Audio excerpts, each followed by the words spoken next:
Book of Heaven, Volume 26, July 30th, 1929. Difference between one who operates in a saintly way in the human order and one who operates in the divine will. How without it, one has the strength of a child. How all evil is of the human will. My poor mind keeps going around and within the supreme fiat.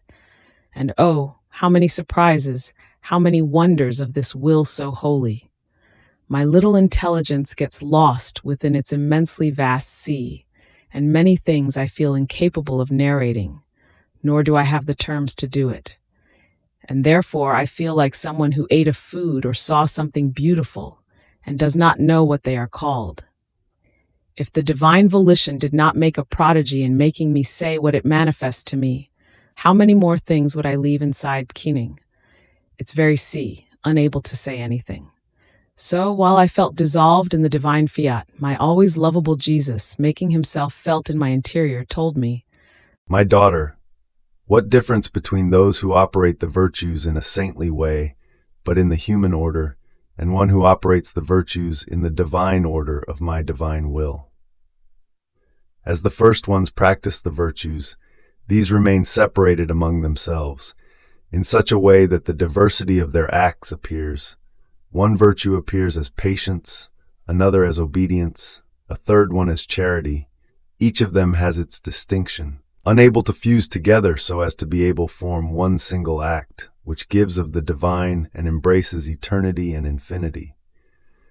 On the other hand, for one who operates in my divine will, its light has the communicative and unifying virtue, such that, fusing together, because they are all done within the source of its light, they form one single act with innumerable effects, such as to embrace the very Creator with the infinity of its light.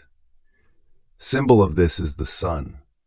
Because it is one, because it possesses the source of light that is never extinguished, it embraces the earth, and with its innumerable effects it gives all colors and communicates the life of its light to everyone and to everything.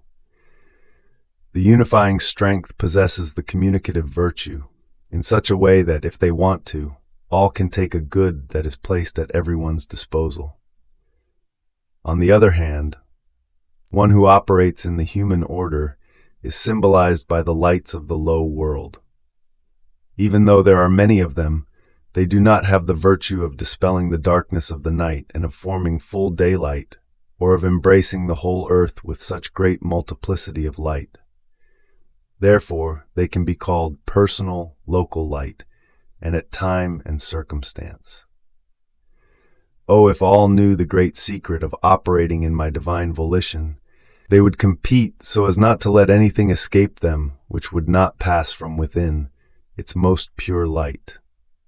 I continued to follow the divine will, and my sweet Jesus added, "My daughter, the creature without my will is like a child who has no strength to be able to sustain a weight or to do work so useful as to allow him to support himself, his little existence.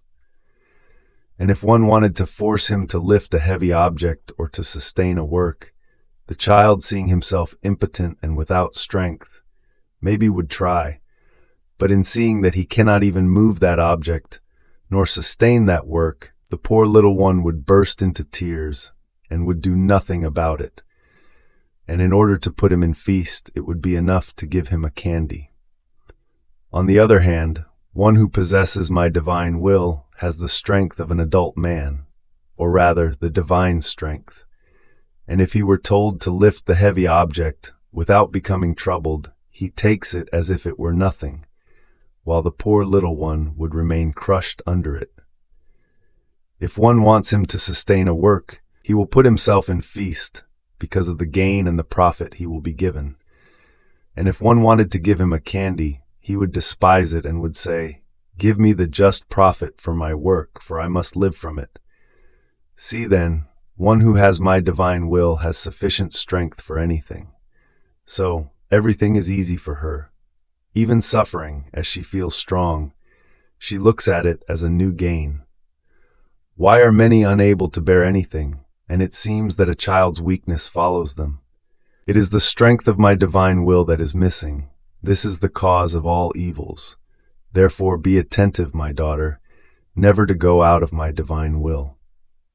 Then I continued to do my acts in the divine fiat, and as I arrived at the point when it called to life, to daylight, the sovereign Queen of Heaven, I thought to myself, in creating the most holy Virgin, God not only enriched her beautiful soul with many privileges, but her nature also he must have transformed in order to render it as pure and holy as it is. And my beloved Jesus, moving in my interior, told me, My daughter, there was nothing to add to her nature, because it was not the human nature that sinned, but the human will. In fact, the human nature was at its place, just as it came out of our creative hands. Therefore, we used that same nature of other creatures in creating the Virgin. What contaminated itself in man was his will, and since this human nature was animated by this rebellious will, which dwelled in the human nature, it participated and remained contaminated. So, once the divine will and the human are placed in harmony, giving dominion and regime to the divine, as it is wanted by us, the human nature loses the sad effects and remains as beautiful as it came out of our creative hands. Now, in the Queen of Heaven, all our work was on her human will, which received with joy the dominion of ours. And our will, finding no opposition on her part, operated prodigies of graces, and by virtue of my divine volition, she remained sanctified and did not feel the sad effects and the evils which the other creatures feel. Therefore, my daughter, once the cause is removed, the effects end. Oh, if my divine will enters into creatures and reigns in them, it will banish all evils in them, and will communicate to them all goods, to soul and body.